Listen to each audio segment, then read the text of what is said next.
আওয়ামী লীগের একটি গঠনতন্ত্র আছে, সেই গঠনতন্ত্রে অনুযায়ী আওয়ামী লীগ চলে।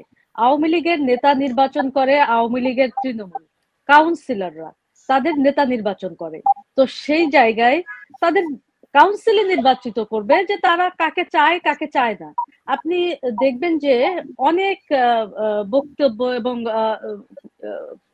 ইয়েতে বলেছেন, শেখ হাসিনা বলেছেন যে আমাকে যদি আমার দলের তৃণমূলের একটা কর্মী না চায় আমি এই পদে থাকবো না। কিন্তু বাস্তবতা কি, আমি তো দীর্ঘদিন ধরে এই নিউজ কাভার করি, এই বিটে নিউজ কাভার করি, সেই সূত্রে আমি দেখেছি যে শেখ হাসিনা ছাড়া তৃণমূলের একটা কর্মীও অন্য কাউকে নেতা আসলে মানবে না। শেখ হাসিনা জীবিত থাকাকালীন পর্যন্ত কাউকেই আসলে তারা নেতা, শেখ হাসিনার জায়গায় কাউকেই দেখতে চায় না। এবং সবচেয়ে বড় কথা হচ্ছে যে আওয়ামী লীগ তো গঠনতন্ত্র অনুযায়ী চলে, এটা তো আপনার আমার কথা অনুযায়ী আওয়ামী লীগ চলবে না বা চলে না। আওয়ামী লীগের গঠনতন্ত্র অনুযায়ী তারা তাদের নেতা নির্বাচন করে এবং সব ক্ষেত্রেই দেখা যায় যে আপনি কাউকে বাদ দিবেন সেটা কিন্তু আপনি একটা কলমের খোঁচায় বাদ দিতে পারবেন না, এটা কিন্তু কাউন্সিলের মাধ্যমেই তাকে বাদ দিতে হবে। আপনি ইচ্ছা করলে যা খুশি তাই করতে পারেন না। আওয়ামী লীগের একটা বোর্ড আছে, সেই বোর্ড অনুযায়ী আওয়ামী লীগ চলে। সাজাতে পারবেন। আপনি দীর্ঘদিন প্রধানমন্ত্রীর বিটে কাজ করেছেন, আপনি আরো অনেক কিছু ক্লোজলিও দেখেছেন।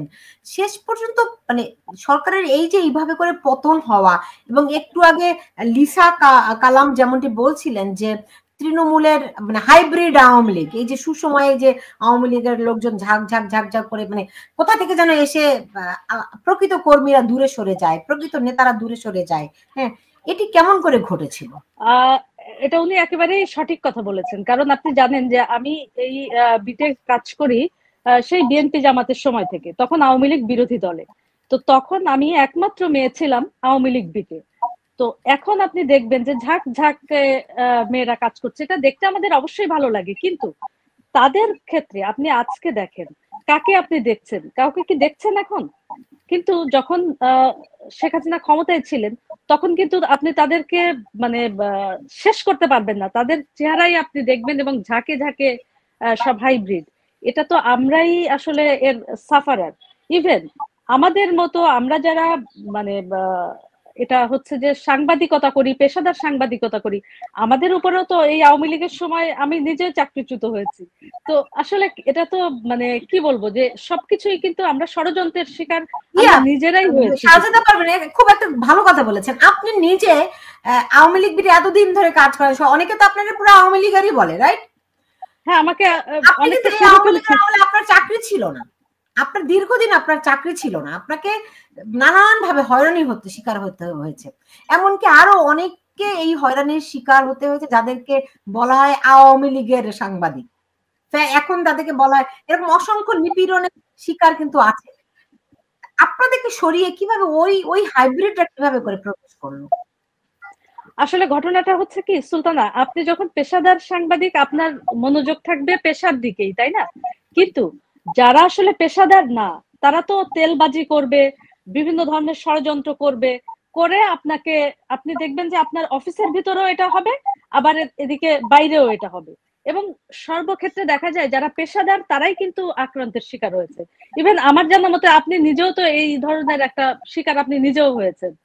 এবং সেক্ষেত্রে আমাকে তো জামাতিরা বলে আওয়ামী লীগের দালাল, আবার আওয়ামী লীগের লোকজন বলে জামাতের এজেন্ট। হ্যাঁ, না সেটাই, যে আমাকে তো অনেকে বলে দলকানা এবং বলে যে আমি সাংবাদিক না আওয়ামী লীগ। কিন্তু দেখেন সেই আমি কিন্তু চাকরিচ্যুত হয়েছি, কিন্তু কোনো অপরাধ নাই, কিছুই নাই, কিন্তু একটা ষড়যন্ত্র। আর মেয়েরা, আর একটা ব্যাপার হচ্ছে কি সুলতানা, এই পর্যায়ে এসে যেটা দেখছি যে আমরা আমাদের পেশার মধ্যেও একটা ষড়যন্ত্রের শিকার আসলে হই। সেটা হচ্ছে কোথায়, যখন আমরা একটু উঁচু পদে যাই, আমরা যখন একটা লেভেলে থাকি তখন কিন্তু অতটা বোঝা যায় না বা ফিল করা যায় না। কিন্তু যখন একটু উঁচু পদে যাই তখনই কিন্তু ষড়যন্ত্রটা আসলে ঘর থেকেই শুরু হয়ে যায়। সেইভাবে যখন ঘর থেকে এদিকে শুরু হয় তখন তারাই বিভিন্ন ভাবে, যে ঘরের শত্রু বিভীষণ কথা কিন্তু আছে। এবং সেই কারণেই আমাদের ক্ষেত্রে এবং আমাদের মেয়েদেরকে তো পথ তৈরি করে চলতে হয়। ছেলেদের পথ তো আসলে তৈরি, তাই না?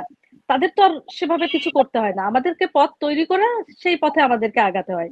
তো সেই জায়গায় আওয়ামী লীগের ক্ষেত্রে যে বিষয়গুলি আসলে দাঁড়িয়েছিল যে প্রধানমন্ত্রীর প্রেস উইং এ যারা ছিলেন তারা আসলে দেখেন যে এক একজন দীর্ঘদিন ধরে একই পদে ছিলেন, থেকে থেকে তারা আসলে তাদের নিজেদের জায়গাটাকে পাকাপোক্ত করতে যারা আসলে পেশাদার, যারা তাদেরকে দূরে সরানো, মানে ষড়যন্ত্র করে তাদেরকে দূরে সরানো এবং বিভিন্ন ধরনের অভিযোগ, একেবারে ভিত্তিহীন মানে প্রোপাগান্ডা, এক একজনের নামে এইসব প্রোপাগান্ডা, মানে দেশ বিদেশ থেকে এগুলা তারা নিজেরাই কিন্তু এই সব কাজগুলা করেছে, কিন্তু তার কোনো আসলে কোনো ভিত্তি নাই, কোনো প্রমাণ নাই, কিছুই নাই।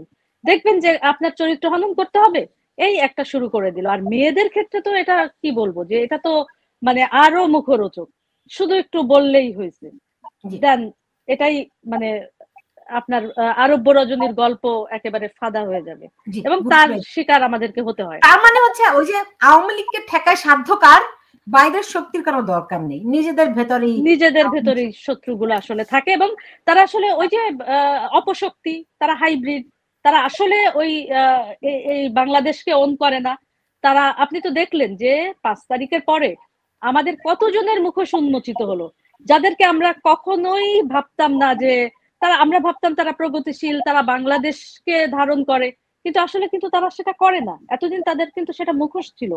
যেমন রাজনীতিবিদ, সাংবাদিক বলেন, অনেকের ভিতরে আমরা বিষয়গুলো কিন্তু দেখছি। এবং আমাদেরকে যে ট্যাগটা দেওয়া হয়, আওয়ামী ট্যাগ, ভারতীয় ট্যাগ, আচ্ছা আপনি আমাকে বলেন যে আপনি দেশের কথা বললে আপনি ভারত হয়ে যাবেন? এই যে এখন যে বাংলাদেশের কথা বলছে, মার্কিন যুক্তরাষ্ট্র বলছে, ব্রিটেন বলছে, বিশ্বের বিভিন্ন দেশ বাংলাদেশের পক্ষে কথা বলছে, তো সেটা কি তারা সবাই এখন তারা কি ভারতের দালাল হয়ে কথা বলছে? যখনই আপনি কথা বলতে যাবেন তখনই আপনাকে ভারতের দালাল বানিয়ে দিবে বাংলাদেশের পক্ষে কথা বলতে গেলে।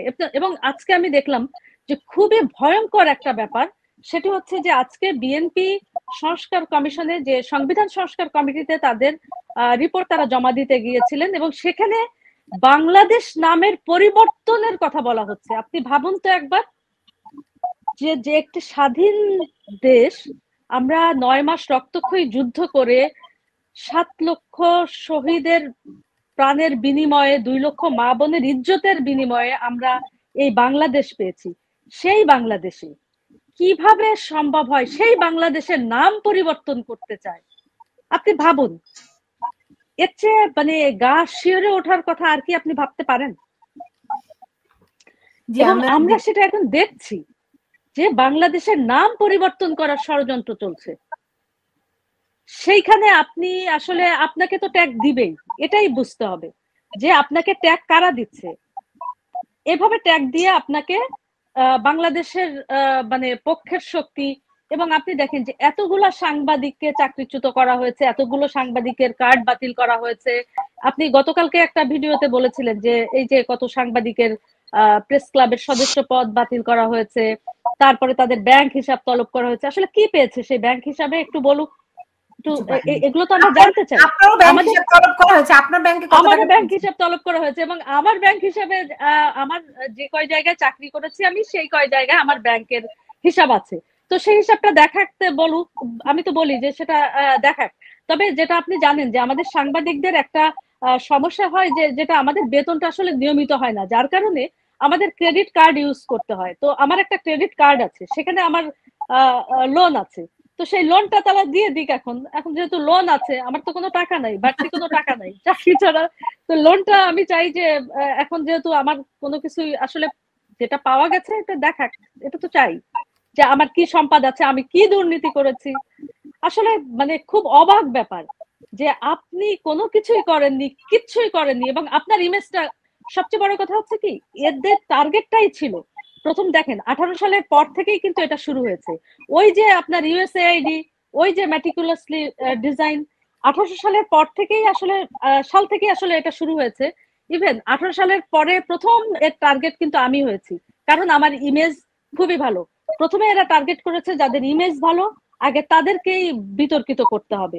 সেই কাতারে সবচেয়ে প্রথম আমাকেই আসলে এর শিকার হতে হয়েছে এবং সেই জায়গা থেকেই মানে তখন কিন্তু অনেকে হাততালি দিয়েছে, অনেকে খুব মজা পেয়েছে, কিন্তু এখন কিন্তু সে তালিকা থেকে এখন কেউ বাদ যাচ্ছে না। সবচেয়ে মজার ব্যাপার হচ্ছে এখানে, ওই যে ঘরের শত্রু বিভীষণ, ঘরের শত্রুরাই তো এই কাজগুলা শুরু করেছে।